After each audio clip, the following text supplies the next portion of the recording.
Continuando con el ciclo de conferencias del segundo Congreso en Odontología y Salud Pública, quiero darle las gracias al comité organizador por la invitación al presente evento, en donde vamos a estar hablando sobre el manejo conservador del quiste dentígero en dentición mixta. Me permito presentarme. Mi nombre es Néstor Heredia, soy odontólogo egresado de la Ilustre Universidad de los Andes, con algunos estudios de posgrado en la Universidad de Carabobo, para finalmente realizar mi especialización como cirujano bucal y maxilofacial en la Universidad Gran Mariscal de Ayacucho, que tiene su sede en el Hospital General del Oeste Los Magallanes de Catia. Actualmente me desempeño como cirujano maxilofacial en el sector público y privado, y a pie de página pueden observar los datos de contacto. Acá un pequeño esquema de lo que vamos a manejar el día de hoy, así que comencemos. Hablando un poco sobre la clasificación que establece la Organización Mundial de la Salud, la clasificación más reciente del 2017, ellos hablan o subclasifican los quistes odontogénicos en dos grandes grupos: los de origen inflamatorio y los del desarrollo, siendo el quiste dentígero clasificado como un quiste del desarrollo y definiéndolo como un quiste odontogénico que se inserta en la región cervical de un diente no erupcionado y que rodea a la corona dental. Como sinónimo se puede conseguir también como quiste folicular. Desde el punto de vista epidemiológico, es un quiste que se presenta con mayor frecuencia en los pacientes del género masculino. 1.44 de cada 100 dientes impactados puede presentar este tipo de lesiones, y las regiones de mayor prevalencia son la región del tercer molar, la región del canino y la región del segundo premolar mandibular, respectivamente.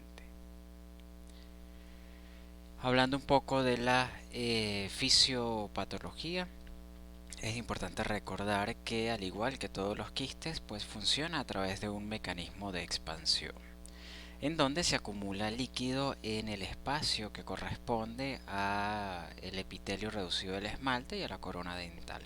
Sin embargo, investigaciones recientemente han establecido relación entre un diente deciduo con un antecedente de infección o de caries dental, que genera un proceso inflamatorio hasta que involucra el diente subyacente, por lo que esta inflamación estimula la acumulación de líquido y la separación entre el epitelio reducido del esmalte y la corona dental, por lo que una causa desde el punto de vista inflamatorio pudiera estar asociada en estos casos. Desde el punto de vista clínico, los síntomas que manifiestan estos pacientes inicialmente es inflamación y dolor. Sin embargo, la mayoría de estos casos se diagnostican a través de un hallazgo radiográfico por una alteración de la erupción dental.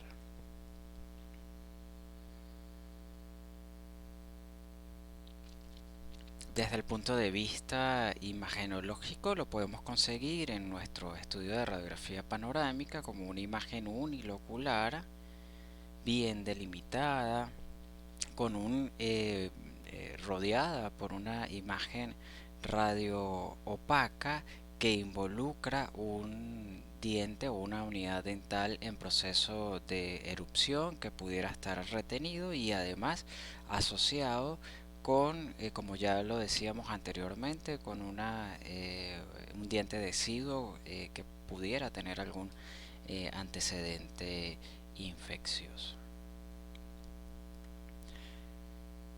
Una vez que nosotros realizamos el hallazgo radiográfico en la radiografía panorámica, la conducta imagenológica a seguir es la solicitud de un estudio mucho más especializado, como es la tomografía computarizada, que podría ser de haz cónico o helicoidal.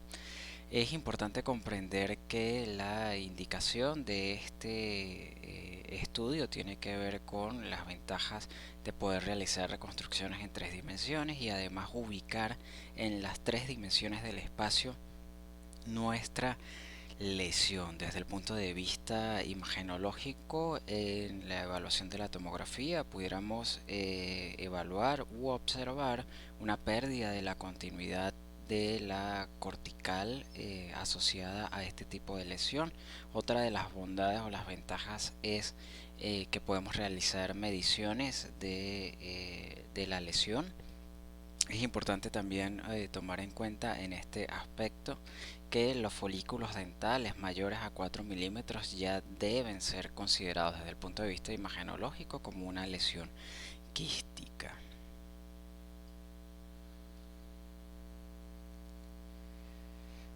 Así que hablando un poco del manejo quirúrgico, pues todos los quistes dentígeros reciben como tratamiento enucleación más la exodoncia del diente permanente. Sin embargo, en dentición mixta tenemos que extraer el diente permanente.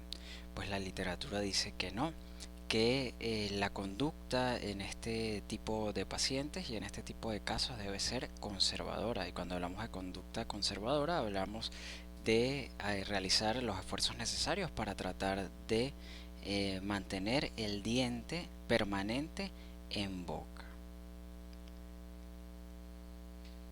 Por supuesto, no solo mantenerlo en presente ni en boca, sino que además desde el punto de vista oclusal lo podamos incorporar a la arcada dental.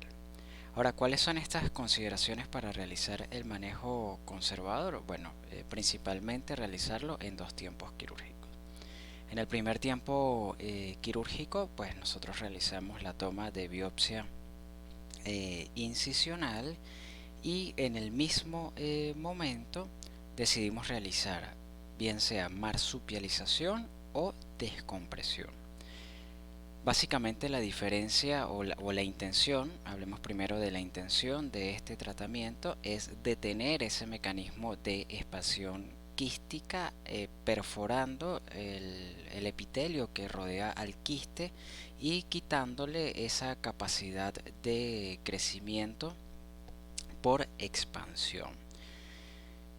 Hablar de marsupialización o hablar de descompresión tiene el mismo principio, que es básicamente descomprimir toda esa presión interna que tiene o que presenta la membrana quística. Cuando nosotros hablamos de marsupialización, pues bueno, la palabra deriva del marsupial, en donde ellos tienen una bolsa básicamente o presentan forma de bolsa. Lo que hacemos nosotros es crear una bolsa suturando ambos epitelios, pero el principio en comparación con la descompresión es básicamente el mismo.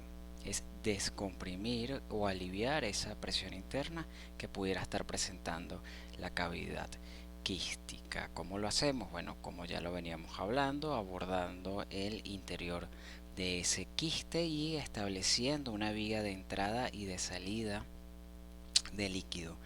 Una vez que nosotros provocamos o generamos esta comunicación entre la cavidad quística y la cavidad bucal, estos pacientes son sometidos a lavados intraluminales diarios. Aquí vemos un ejemplo entonces de marsupialización. Estamos delimitando con color azul el epitelio del quiste y con color amarillo el epitelio de la mucosa bucal. Cuando hablamos de marsupializar, entonces suturamos ambos epitelios, el epitelio del quiste con el epitelio de la mucosa bucal. Y cuando realizamos descompresión, nos ocupamos de colocar un drenaje dentro de la cavidad quística. Aquí vemos podemos observar en el control radiográfico cómo existe un movimiento de esta unidad dental que estaría involucrada. Una vez que realizamos entonces la toma de biopsia y la descompresión, pues tenemos que esperar, en los casos de los pacientes pediátricos, nos esperamos entre 5 o 6 meses para eh, finalmente realizar nuestro segundo tiempo quirúrgico. En el segundo tiempo quirúrgico realizamos la enucleación de la lesión, que no es más que la exéresis de todo el epitelio del quiste, para posteriormente realizar un curetaje del lecho quirúrgico y una ostectomía periférica que busca retirar todos los microquistes que pudieran quedar almacenados o que pudieran quedar incorporados dentro del hueso periférico, el hueso adyacente. Así que hoy revisemos un caso clínico con manejo conservador. Este caso fue un hallazgo radiográfico de una odontopediatra. La madre acude a consulta refiriendo una alteración de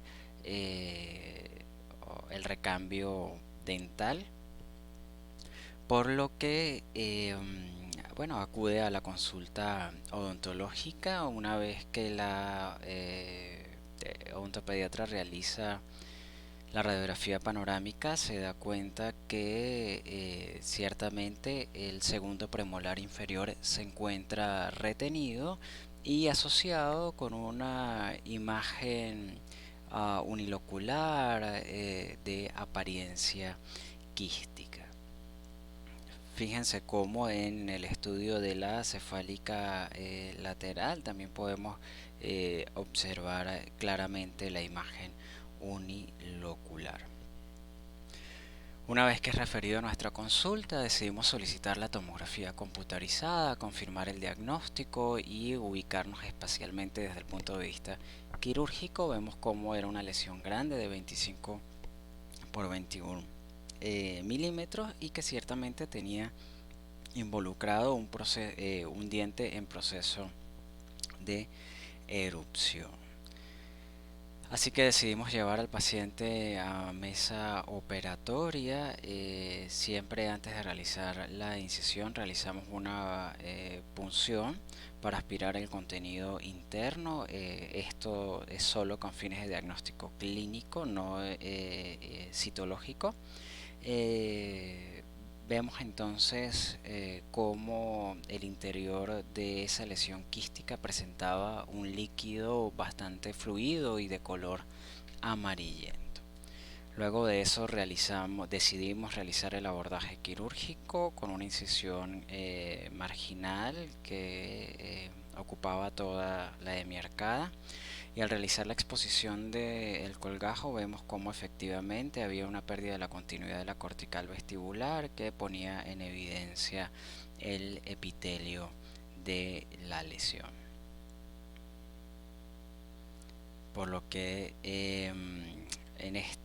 para este momento, bueno, fue necesario utilizar instrumentos de manos para poder llegar a la luz del quiste. Sin embargo, contamos con esta herramienta, que es una fresa 3 fina que se conecta a nuestras piezas de manos, y en los casos en donde no tenemos fenestración de las corticales, pues nos apoyamos en este instrumento para abordar el interior del quiste.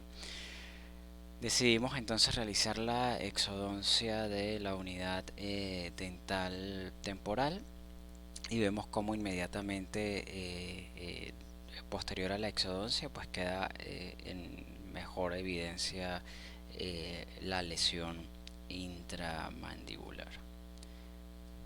Así que tomamos nuestra muestra para la biopsia incisional y decidimos colocar un catéter de descompresión, el cual dejamos allí durante 6 meses.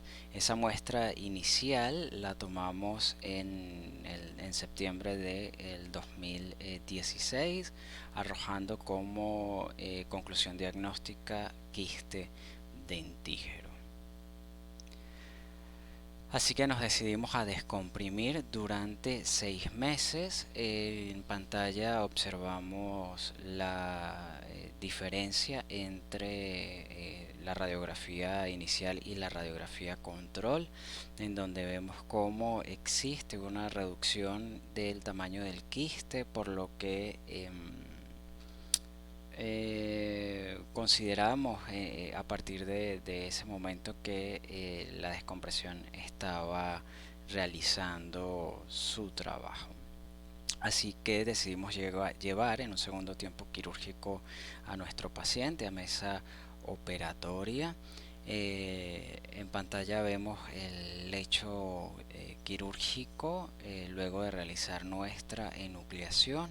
Vemos cómo ya la unidad dental 45 estaba buscando su trayecto de erupción dental normal. También vemos este aspecto de neoformación ósea que nos llamó también bastante la lesión. En ese momento, luego de la enucleación, realizamos curetaje y ostectomía periférica. Si comparamos la imagen clínica del primer tiempo quirúrgico con el segundo tiempo quirúrgico, pues bueno, observamos claramente cómo hemos logrado recuperar el proceso de erupción normal de nuestra unidad dental 45. Este fue la muestra que también enviamos a estudio histopatológico para su confirmación,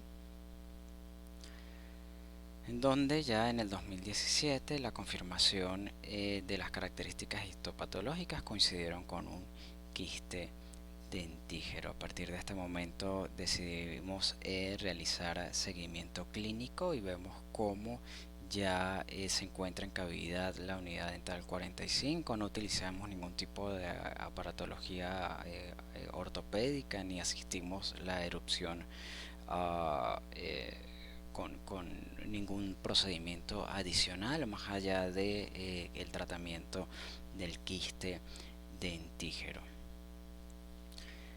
Si comparamos nuestra imagen inicial con la radiografía panorámica de un año después, bueno, es evidente la evolución satisfactoria de este caso, y comparado con la imagen clínica, esta radiografía que les estoy señalando se corresponde a la imagen clínica que tienen en el fondo de vuestra pantalla, que fue un año después, en el 2017. En estos casos es importante que nosotros realicemos seguimiento radiográfico y seguimiento clínico. Un año después, en el 2018, observamos cómo la unidad dental 45 se sigue incorporando espontáneamente a nuestra curva dental de oclusión,